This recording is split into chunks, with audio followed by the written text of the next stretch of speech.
Hello guys, আজকে আমরা cup নুডলসটা তৈরি করব। মানে কিভাবে কাপ নুডলস তৈরি করতে হয় এটা দেখাবো। আচ্ছা চলুন দেখে নিই।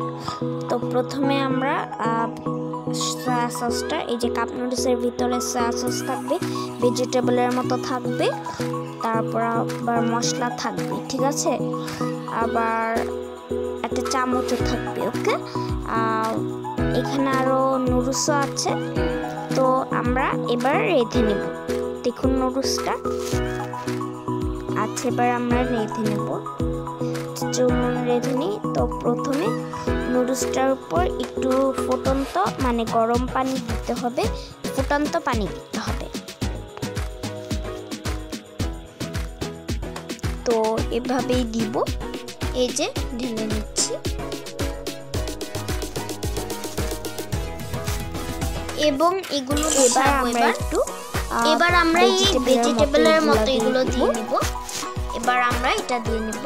তারপর সয়া সসটা কেটে, ঠিক আছে, সয়া সস,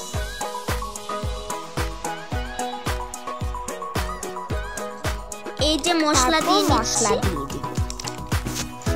এবার আমরা সবগুলো মিক্সড করব। তারপর মিক্সড করে নেব।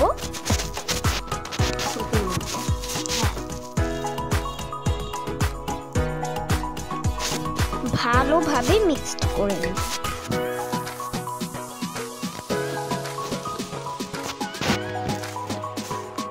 তো এইটাই ছিল আমাদের আজকের ভিডিওটি ভালো লাগলে লাইক, শেয়ার, কমেন্ট সব কিছু করবেন, এবং ভিডিওটি ভালো লাগলে লাইক দিবেন এবং শেয়ার করবেন এবং সাবস্ক্রাইব।